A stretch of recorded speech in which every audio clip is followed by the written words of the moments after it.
Good morning, students.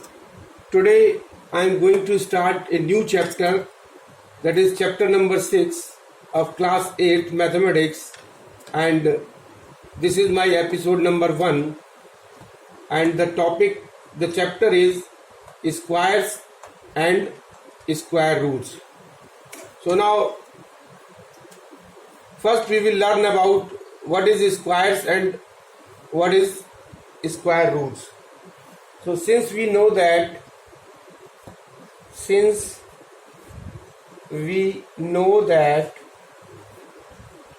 that 2 square can be written as 2 into 2 is equal to 4, and this is equal to square of 2, and we can say that square of 2 is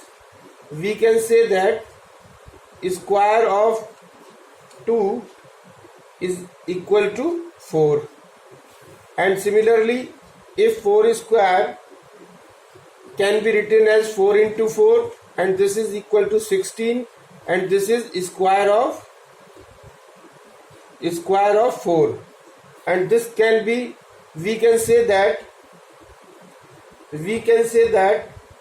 square of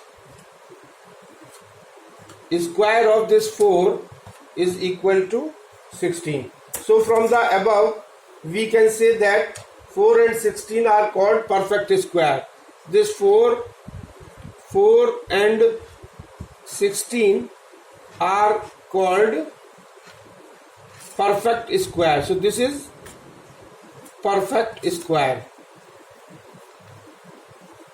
because this 4 is perfect square because 4 can be written as 2 into 2, and 16 is a perfect square because 16 can be written as 4 into 4.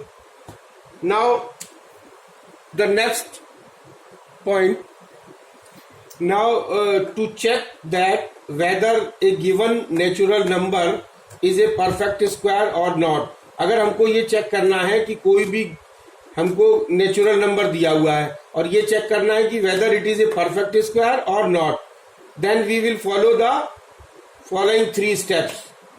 Step number 1, find the prime factors of given natural number. Given natural number के पहले prime factors हम निकालेंगे. Then step 2, group the prime factors in pairs, और जो prime factors निकल के आएंगे उनके पेयर्स में ग्रुप बनाएंगे. And then step number 3, if no factor is left after grouping in pairs, then it is a perfect square. अगर group बनाने के बाद, अगर जो है वो पेयर्स में ग्रुप बनाने के बाद अगर कोई भी फैक्टर शेष नहीं रह जाता है, तब हम कहेंगे कि it is a perfect square. Otherwise it is not a perfect square. Then example, if we take an example, check that 100 is a perfect square or not. So we will calculate the prime factors of 100. So prime factors of 100 is equal to 2 into 2 into 5 into 5. Now we will make the group. So this group in pairs. So 2 into 2, this is one pair. 5 into 5, this is another pair. And no number is left after grouping in pairs. So we can say that 100 is a perfect square. And 100 is the square of 2 into 5. Now finding square of a number. अगर हमको किसी number का square अगर हमको निकालना है तो किसी नंबर का स्क्वायर कैसे निकालेंगे? To find the square of a number we multiply the given number by itself. मतलब किसी भी नंबर का अगर हमको स्क्वायर निकालना है तो हम उस नंबर को उसी नंबर से एक बार मल्टीप्लाई करेंगे. तो now let us take the example. Suppose example number 1, to find the square of 3. So square of 3 is equal to 3 into 3 is equal to 9. मतलब 3 को ही हमने 3 से ही मल्टीप्लाई किया, तो then it will be 9. So answer is 9. Now if we take the another example, example number 2, to find the square of 42, we can find out the square in by this method also. Square of 42, we can write it 40 plus 2 within brackets and whole square. So then we can write this 40 plus 2 का whole square is equal to 40 plus 2 एक bracket में और 40 plus 2 दूसरे bracket में. Then we will multiply this 40 with this numbers in the bracket. So 40 multiplied by 40 plus 2, then we will write this plus 2, and again we will write multiplied by this 40 plus 2. Then 40 will be multiplied by 40 plus, then 40 will be multiplied by 2, then plus 2 will be multiplied by 40, then plus sign, 2 will be multiplied by 2. So this will give 1600 plus 80 plus 80 plus 4, and this will, the result final will be, this is equal to 1764. So 1764. So this is the answer. So now to find the square of 2 digit number. अगर हमको 2 digit number का square निकालना है तो इसके लिए एक और मेथड का यूज करते हैं, and this method is known as column method. तो ये इस मेथड का नाम है कॉलम मेथड. तो कॉलम मेथड का जब हम प्रयोग, ये 2 डिजिट नंबर का अगर हमको स्क्वायर निकालना होता है तो हम कॉलम मेथड का यूज करते हैं. और कॉलम मेथड में क्या होता है, सबसे पहले कॉलम मेथड में हम एक आइडेंटिटी यूज करते हैं, that is we use the identity a plus B का whole square is equal to a square plus 2ab plus b square. So a plus b का whole square is equal to a square plus 2ab plus b square. तो where here 2 digit number is ab, so ab is the 2 digit number, and where a is 10th digit as shown here, and b is units digit. Now we will follow the following steps, that is step number 1, make 3 columns to write the values of a square, 2ab and b square respectively. तो इसके लिए हम पहले 3 columns बनाएंगे, और columns 3 columns जो बनाएंगे उसमें पहले कॉलम में लिखेंगे a स्क्वायर, दूसरे में लिखेंगे 2ab और तीसरे में लिखेंगे b square. So a square, 2ab and b square respectively. First column में a स्क्वायर, सेकंड कॉलम में 2ab और थर्ड कॉलम में b स्क्वायर. उसके बाद क्या करेंगे, step number 2, underline the unit digit of b square. तो b स्क्वायर कॉलम में, बी स्क्वायर के कॉलम में, यानी बी स्क्वायर में जो यूनिट्स डिजिट होगी उसको अंडरलाइन करेंगे, और एड इट्स 10th डिजिट, और इसका जो 10th डिजिट होगा उसको हम 2ab में, जो सेकंड कॉलम में 2ab होगा उसमें ऐड कर देंगे. And step number 3, underline the units digit of 2ab. अब इसके बाद 2ab, सेकंड कॉलम में जो 2ab है उस 2ab के जो यूनिट्स डिजिट को फिर से, मतलब फिर जो है वो अंडरलाइन करेंगे, और in column second, and add to the number formed by the remaining digits. और जो रिमेनिंग डिजिट्स से जो नंबर फॉर्म होगा उसको a स्क्वायर, जो कॉलम नंबर 1 में जो a स्क्वायर है उसमें form by the remaining digits, उससे उसको ऐड कर देंगे a स्क्वायर में. जो कॉलम नंबर 1 में जो a स्क्वायर होगा उससे जो है वो add to the number formed by the remaining digits, उसको ऐड कर देंगे. And the step number 4, underline the number in column first. जो कॉलम फर्स्ट में जो नंबर होगा उसको अंडरलाइन करेंगे. और स्टेप 5 में राइट द अंडरलाइंड डिजिट्स. तो जितने भी column first, column second, column third में जो अंडरलाइन डिजिट्स हैं उसको स्क्वायर को ऑब्टेन करने के लिए underline write the underline digits to obtain the square of the given number. तो जितने भी अंडरलाइंड होंगे डिजिट्स उनको एक साथ लिख करके नंबर बनाएंगे, और वो जो नंबर आएगा वो ही जो है वो square of the given number होगा. So now let us take the example. Suppose to find out the square of 42 by column method. अगर हम कॉलम मेथड से, सपोज कॉलम मेथड से अगर हम 42 का स्क्वायर लेते हैं, स्क्वायर ऑफ 42, अगर हमको स्क्वायर फाइंड करना है, square of 42 by this column method, then what we will do, we will use the identity a plus b whole square is equal to a square plus 2ab plus b square. So here ab is equal to क्या है, जिसका square हमको निकालना है, that is 42, जिसमें जो है हमारी टेंथ डिजिट क्या है, टेंथ डिजिट जो है, टेंथ डिजिट हमारी 4 है, टेंथ डिजिट हमारी, tenth digit is equal to 4, और यूनिट्स डिजिट जो है, यूनिट्स डिजिट हमारी जो है वो 2 है. एंड और वी में से that now we will find out the a square, b square and 2ab. So now a square, what is a square? So this tens digit is 4, units digit is 2, and a is equal to 4 और b is equal to, और a is equal to 4 और b is equal to 2. So now a square is equal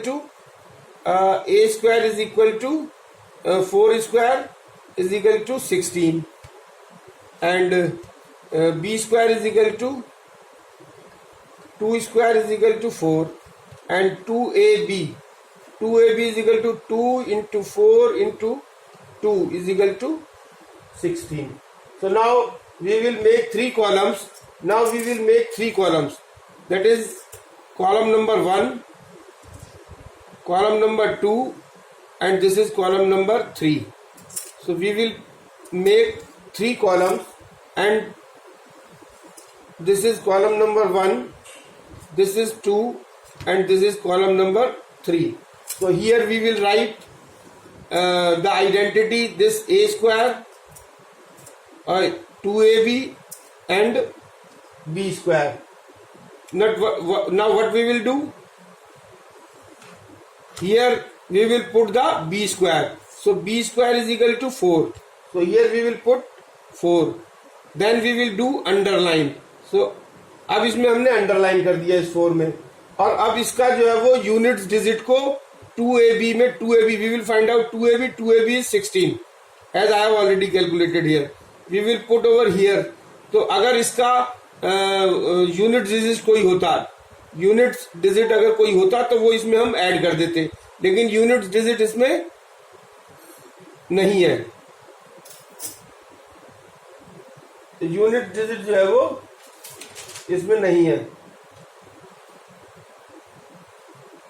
sorry tenth digit. अगर इसका कोई ये unit digit को हमने underline कर दिया, और टेंथ डिजिट इसका अगर कोई होता तो उस टेंथ डिजिट को हम इसमें 16 में ऐड कर देते, लेकिन टेंथ डिजिट अगर नहीं है तो हमने 16 में 6 को अंडरलाइन कर दिया, और 6 को जब अंडरलाइन कर दिया तो ये 1 जो है वो हमारा ये टेंथ डिजिट है. तो इस 1 को फिर a स्क्वायर में, a स्क्वायर हमारा क्या है 16, तो 1 को फिर a स्क्वायर में, 1 को a स्क्वायर में हमने ऐड कर दिया, and this will give 17, and we underline the 17 which is in column number 1st. So now the result will be, what will be the result? Thus 42 square is equal to, what will be the number? This underline number digits we will write over here 17, this is 6, and this is 4. So this is the answer.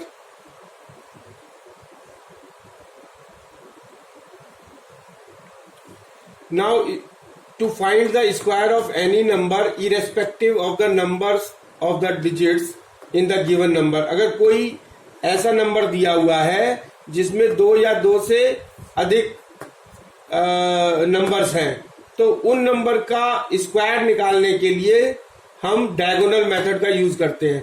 तो diagonal method क्या है, इसके अंदर ये following steps हैं. Steps 1, पहले step में हम करते हैं count the number of digits in the given number. जो नंबर जिसका हमको स्क्वायर निकालना है उसके देखते हैं कि कितने नंबर ऑफ डिजिट्स हैं उसके अंदर. तो सपोज कि वो n है, तो सेकंड स्टेप में करते हैं, draw a square and divide it into n square sub squares by drawing n-1 horizontal and n-1 vertical line. तो उसके बाद फिर हम एक स्क्वायर ड्रॉ करेंगे और इसका स्क्वायर ड्रॉ करने के बाद उस स्क्वायर को हम हॉरिजॉन्टल लाइन और वर्टिकल लाइन में ड्रॉ करेंगे, हॉरिजॉन्टल लाइन और वर्टिकल लाइन में डिवाइड करेंगे। हॉरिजॉन्टल लाइन कितनी बनानी है, जितने नंबर ऑफ डिजिट्स n, मतलब जो हमने n माने 3 नंबर ऑफ डिजिट्स हैं या 4 नंबर ऑफ डिजिट्स हैं, तो 4 - 1 यानी 3 हॉरिजॉन्टल लाइन बनानी पड़ेंगी और 3 हमको वर्टिकल लाइन बनानी पड़ेंगी। तो n-1 हॉरिजॉन्टल लाइन बनाएंगे और n-1 वर्टिकल लाइन बनाएंगे। n क्या है, n जो है वो जिस नंबर का स्क्वायर निकालना है उसके नंबर ऑफ डिजिट्स हैं। And step number 3, draw diagonal of each sub square and write the number to be squared along the left vertical side and top horizontal side. तो उसके बाद जो डायगोनल्स जो आएंगे, draw diagonals of each sub square, और हर सब square के हम डायगोनल खींचेंगे और डायगोनल खींचने के बाद write the number to be squared along the left vertical side and top horizontal side. तो लेफ्ट के वर्टिकल साइड में वो नंबर लिखेंगे जिसका कि हमको स्क्वायर निकालना है। हम जिस write the number to be squared, मतलब जिस नंबर का हमको स्क्वायर निकालना है उसका एक तो लेफ्ट वर्टिकल साइड में लिखेंगे वो नंबर, और एक लिखेंगे टॉप हॉरिजॉन्टल साइड में। और स्टेप नंबर 4 में multiply each digit on the left of the square with each digit on the top of the column, और फिर मल्टीप्लाई कर देंगे जो लेफ्ट साइड में जो डिजिट होगा, left of the square, multiply each digit on the left of the square with each digit on the top of the column. तो left side में जो नंबर होगा उसको कॉलम, और जो टॉप पे जो कॉलम के टॉप पे जो डिजिट होगा उससे मल्टीप्लाई करते जाएंगे। Right the unit digit of the product, और जो प्रोडक्ट आएगा इसका मल्टीप्लाई करने पे, मतलब left digit on the left of the square is multiplied with the digit on the top of the column. तो इसका जो प्रोडक्ट आएगा उसके प्रोडक्ट का right the unit digit of the product below the diagonal line. तो unit digit को diagonal के नीचे लिखेंगे और टेंस डिजिट को डायगोनल के ऊपर लिखेंगे इन द करस्पॉन्डिंग सब स्क्वायर्स।